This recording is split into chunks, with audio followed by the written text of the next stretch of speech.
Hi, everybody. Welcome back to What's Out There. I'm Daniele Lima, and today our special guest is a recognized name in the VO industry, writer of the Voice Actor blog and author of Voiceovers, A Super Business, A Super Life. He gives back to the VO community through encouragement and much more. His name is Joshua Alexander. Let's call it. Hi, good to see you. Nice to meet you. Nice to meet you too. I'm really honored to be here talking to you. And it's just going to be a conversation.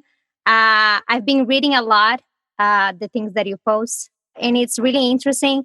I think you have really good insights that are supposed to be shared. So that's why we're here to share them even more, to spread them around. Good. Let's start from the beginning. How did the voice business came to your life?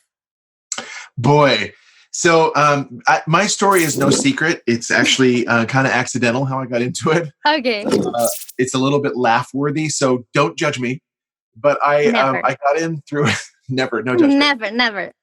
I got in through telemarketing. Why would I judge you? That's amazing. Because it's telemarketing, and I probably called you during dinner. That's the thing.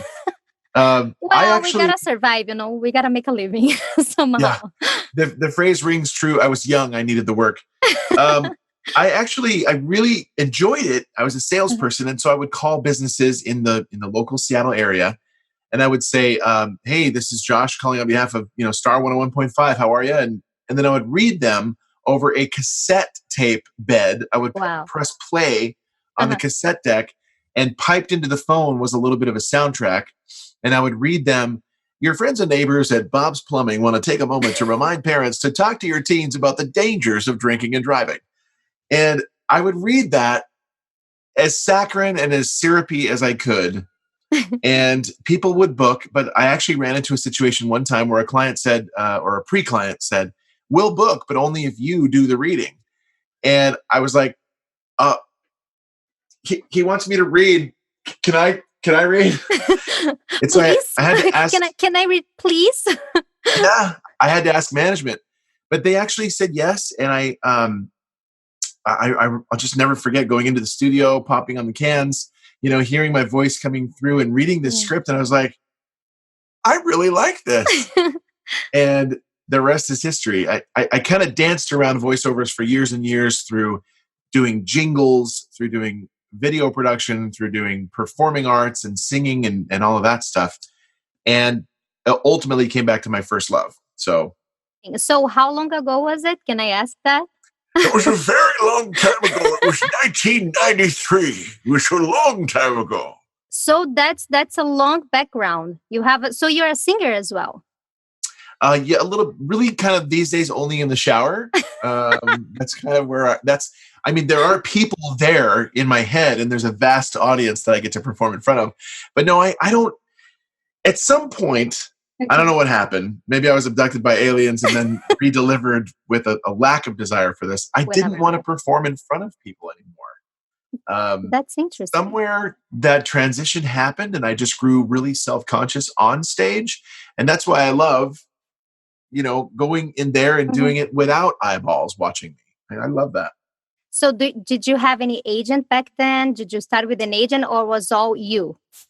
No, it was all, I've been very independent my whole life. Just independent production company, turned into companies. And I didn't really I have 8 agents now. There's technically 9, although one of them is not really an agent. Sorry, but sorry, but you. I did not. Yeah.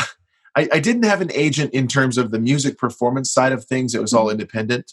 That was all just kind of a venture that I really wanted to get out, and I felt drawn towards, just don't feel drawn towards anymore. But you were just singing, you said that you were into jingles as well, but just as a singer or producing the music, and do you play any instrument? No, I play The Rose by Bette Midler is the only song I know how to play in full. And I can play the first 7 notes of It's a Small World After All. And I can plunk through the opening notes of the Jurassic Park soft theme. But that's about it. No, this is the only instrument that I play. So I was singing and looking for jingle jobs and all of that stuff, with a few voiceover jobs here and there. They didn't have Craigslist back then. And which city did you start? Primarily just all Seattle. It was all Seattle. Seattle. Yeah. That's fantastic. And you have a home studio back there. Can I see it? I do, yeah. Well, this is not mobile right here. Okay, just show me. I feel like Vanna White. That's super cool. Yeah. That is my Studio Brick studio. I did not start with that. Obviously, I started, like many people, with a walk-in closet that was acoustically treated. Yep. And then we went to Hawaii one year, and I had a custom studio built while we were away that was a corner booth, and planned on using that until Jesus returned. But instead, Jesus said, hey, here's another child. Surprise. And we went, oh, and really couldn't use that studio anymore because it was in a room that we needed to now be a bedroom. So then I got Studio Bricks, and I love that thing. It looks super cool. I have one too. I have a studio at home as well. And I think it's a transition that is needed. It's like we're official. Yeah, it's like, oh my God, I really needed this. I know. You feel, I want to be in there like all the time. I really hope to be buried in there. It's a safe place. It's like, I'm so safe in here. Yeah. Well, the plot of land that they would actually need to secure in order to bury me in the Studio Bricks in the ground would be pretty expensive. So I'll probably just opt for a humble wooden casket. But that would be better. No more talk of death. So I want to talk about your book too. Yeah. How was the road? How was the journey of writing the book? How the idea came up? How was that? Yeah. Well, I'm a blogger, and I think many people who author books, who are bloggers, they blog first. Mm-hmm. And so writing, it came easy for me. There's only one thing I love really close to performing voiceovers, and that's blogging about voiceovers, or from the perspective of a voice artist. So I do, oh, look at that. Accidentally, I have a copy right here. Wow. So this was the fun idea for the front, lining it up with my face. Cool. Yeah. This is the culmination of lots of years of observation, lots of years of kind of being on the periphery of it, and then diving into it. And there's things I've learned, observations, insights, tips, and tricks. I like to call myself a business owner first, and then I just happen to do voiceovers. That's second. That's my craft, but it comes second. And so I wanted a book that would be focused on business. Mm-hmm. You can treat it like a hobby and make some hobby bucks here and there. You can treat it like a business and develop business revenue and branding and ecosystem and reputation and all that. And so but overall, the overarching theme was I wanted just people to know how incredibly fun this business is, and what a superhero you are to endure all of that rejection in auditioning and marketing. You get back up again, you record. It's the greatest career ever. And I'm not kidding. 310 pages of inspiration. So. That's amazing. I haven't read, but I will. And I will talk to you about it because I think it's super inspirational that you are moving. And I want to talk about the Facebook page because that's how I met you in the first place. So you created the Facebook page. You're talking about the group, the Global Voiceover Artist Network? Yes. Okay. Yep. The group. I'm a little, me and technology just for recording purposes and Pro Tools. But social media. Edit. She meant group. Everyone. I meant group, Facebook group. Okay, guys. And I'm Brazilian too, so So the Facebook group. So you started it. Yeah. Do you mean the Facebook page? No, I'm kidding. No, don't make me confused, please. For goodness sake. No, the Facebook group. Yeah. I wanted it to be global. I wanted it to be to reach as wide. I'm a wide net throwing kind of guy. I don't just go like, here's my tiny little net and toss that. But ultimately, I wanted it to be very encouraging, very affirming, inspiring. There's some great contributors in that group who are legendary in the VO industry. Mark Cashman, Mark Grau, J. Michael Collins, Bev Standing with Gravy for the Brain. They're Gravy for the Brain, themselves post. Dan Leonard, George Whittam. There's just a lot of people that come in there and they post valuable content, and I'm all for it. On the flip side, there's a lot of people that go in and they ask just all kinds of questions, and that's what you're supposed to do. I've And been reading that, and it's really fun. And I think the soul of the Facebook group is you, because you're very active. You are there every day, making sure we are coming together as a community, and you're making sure to put us together to talk about subjects and to talk about our fears and to talk about the good stuff and the bad stuff. But I right, see you putting your soul in it and really trying to help people in this career, because it's amazing, it's fun, but it's not easy. You deal with a lot of rejection. I want to thank you for doing that, because that's what I believe in too. I think we should all be, like just tossing each other up and helping, and that's just great. I think you need to hear that is amazing what you're doing, because it's not easy to generate content. it's right. it's not easy at all, especially the way you are doing it. you Well, you thank you you. bring people together, and it's amazing. It's a really, really great job. That's great. Mm. That's the most valuable feedback. The thing about being administrator or a moderator of a group is that you can't have your hands on everything. Mhm. Now, I'm a hands-on kind of guy, and I want to. People come to that group for encouragement and to grow and to learn, and so I want to be able to facilitate that kind of engagement. But the sad thing is, and this is unfortunately true of any group that you create. Sometimes there's politics that come to play. Sometimes there's just mean spirited argumentation that happens. Mhm. Conversations can devolve, and people have different perspectives, and it just results in a conflagration. Yeah. And it's sad because Mhm. I don't see some of those sometimes, and people don't report them all the time. But you just trust that the conversations are all productive, and you try as hard as you can to facilitate Yeah, yeah, productive yeah. conversations. That's all you can do. And let's talk about the tips and tricks. What is the first step for you? Yeah. Wow. Well, I think there's the first step, but it's composed of sub step 1A, 1B, 1C, 1D, 1E, 1F, 1G. It just goes on and on. And there's so many things that you need to line up correctly. Encapsulating everything you want to do: coaching, demo, marketing, in that order. Mhm. But boy, there's all kinds of extraneous facets of each one of those three top tier steps. The number one thing I think is that at least this is what I try to encourage people to start with as far as a healthy perspective: treat this like a business. Do Mhm. not treat this like a hobby. I am absolutely blown away, grateful that I get to do what I get to do every day and get paid for it. Sometimes, a payment comes in and you go, Oh, I can't believe how clearly. much, how much I got paid for that. And it's so amazing because it is a natural gift given to you by Mhm. God that you can refine, you can train and learn how to deliver compelling scripts. But if you don't encapsulate that in under the covering of a business and with the foundation of a business, then you're not going to go very far. Yeah. Um, you might go far, but you might go messily. So if you have a business foundation, then you've got structure and order and planning and goals and tracking and accounting and contracts and templates and clauses that protect you, and so much other ecosystem structure that protects you and enables you to go further well.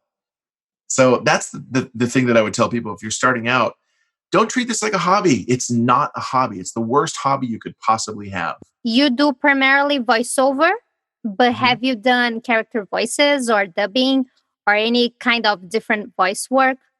Yeah, I've done every genre. Awesome. I'm not too terribly fond of audiobooks.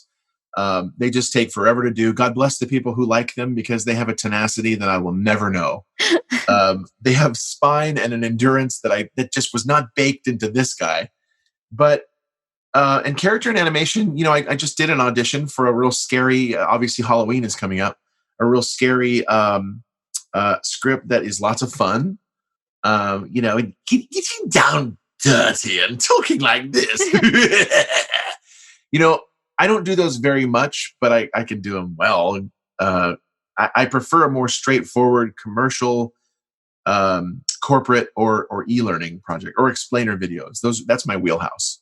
Can you point the best jobs that you've ever had? Like the ones that you say, I love to do that. I love to do that. That was great. Oh, I was good on that one. Can you point that for us? I really still love Discover Long Island. I had a national TV commercial that paid me way too much. It was just glorious to receive such a paycheck for 45 minutes worth of work. National TV commercial, and I got to use my Cadillac voice, which is it's down low, it's very paternal, it's alluring, and it's very calm. Long for a place where you truly belong. A place where boardwalks meet grains of sand in the salty air. And eastern swells call the light to which we are tied.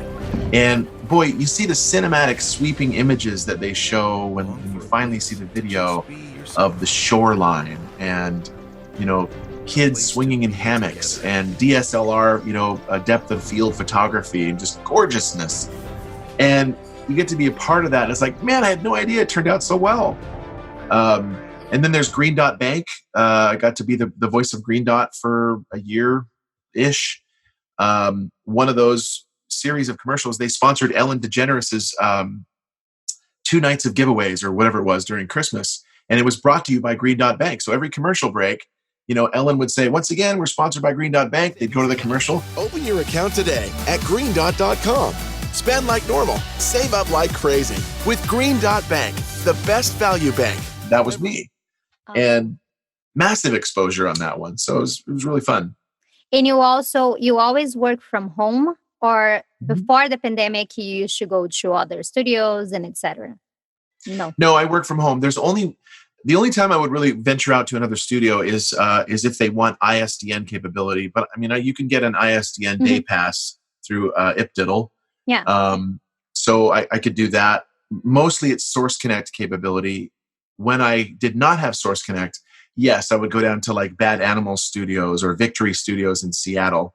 If they need any kind of playback, I don't have playback functionality yet. So if they're really adamant about a playback capability or something like that, then I'll go to another studio. They're usually footing the bill for that anyway. Mm-hmm. But the overwhelming majority of jobs are just completely in-house right there. So there's zero overhead. And which microphone are you using? So my trusty Sennheiser 416, there's the one for I don't do podcasts, but for consults, I do a lot of them, interviews, blah, blah, blah. And then I have another 416 that is right there. You can barely I can see it. Actually, I see the little tip of it.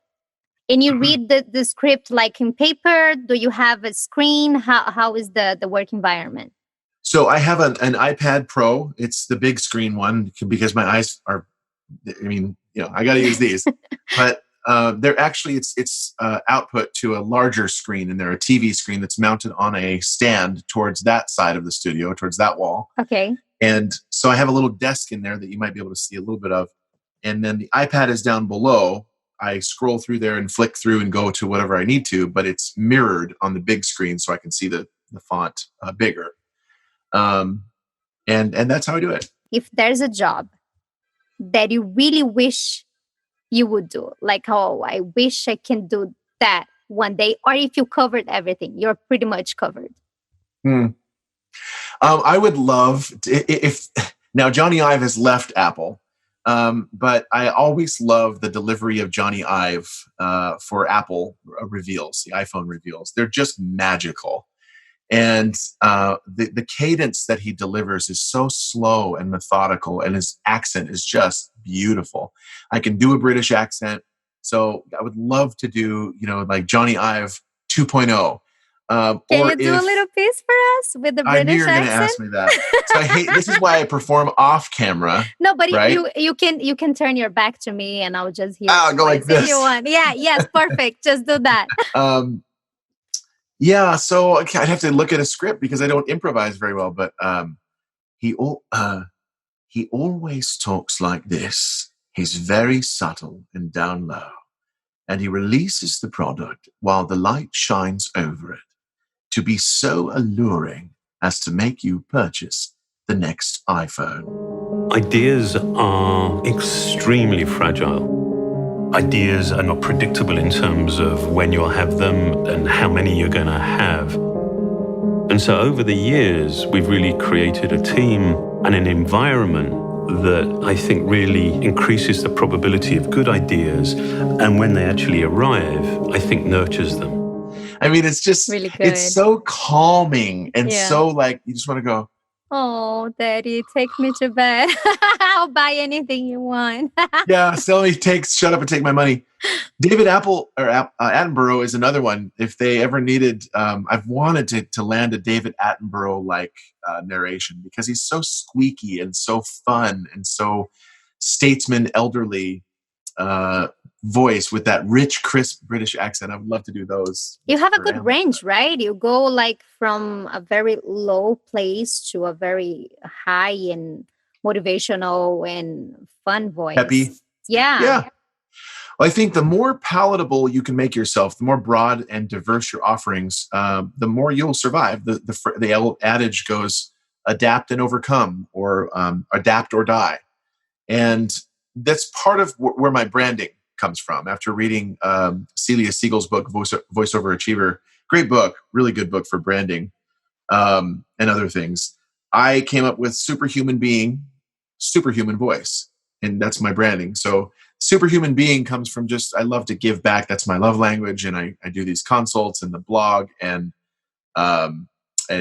just like to encourage people. That's that side.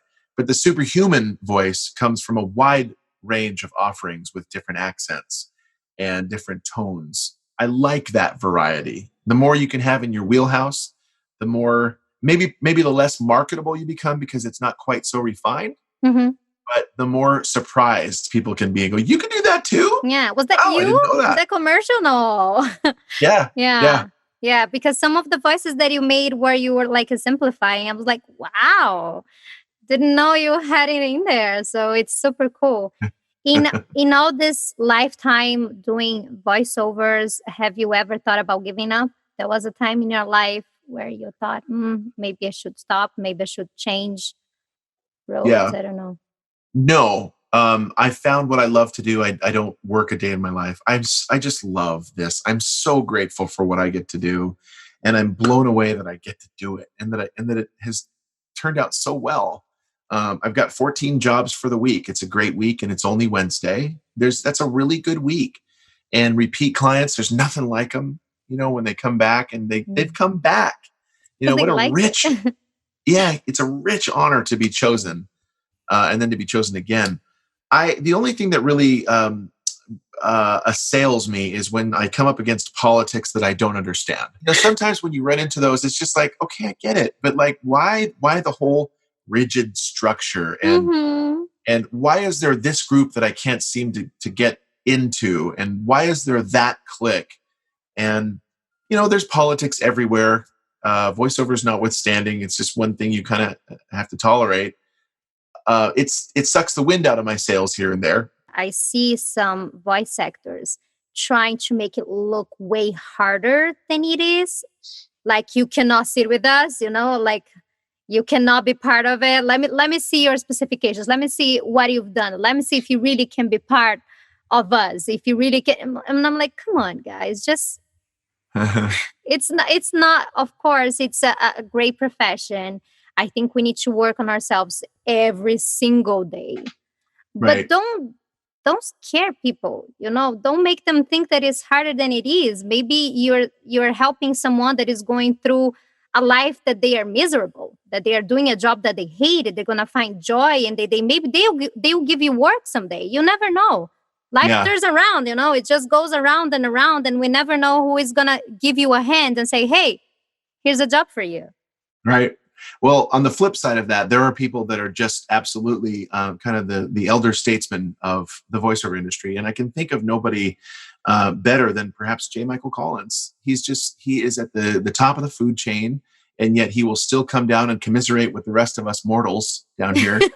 And he's into training. He's into coaching. He's into being diplomatic. He's into being fair and encouraging and affirming and celebrating our success. not just, regaling himself with his own success way up there at the top in the clouds. He looks down upon us with favor. And, he's just, I make him out to be this giant, up in the clouds and this savior-like figure, but he's really good with being at the top and yet celebrating at the bottom, with all of us. Who are all on the journey to do just a better job in voiceovers. And then there's people like my coach who's just been doing it forever, Scott Burns. If I left my wife for anybody, I would leave her for Scott Burns. I know it's on record here, but that's the joke that we have. She's familiar with that joke too. I love Scott. He's a wonderful mammal. He is a walking exclamation mark. And I refer as many people as I can to him because he's just such a great soul who just loves people and loves to give. There's people like that they really help bring you up. The phrase grapes grow best in bunches. Both of those guys are good grapes. It's just a joy to talk to someone that is, inspiring and encouraging people, and it's so open. It was a joy to talk to you. And yeah, thank you. You too. And the voice business is that, I think we need to be together and help each other and make great things. I believe in creating content and trying to get out of the box that everybody is doing sometimes. And I don't think we can do something by ourselves. Right. We always need a team and a group. And it's great to build a community and to see someone like you. Thank you. Oh, thank you. And you? Thanks for watching. Till next time.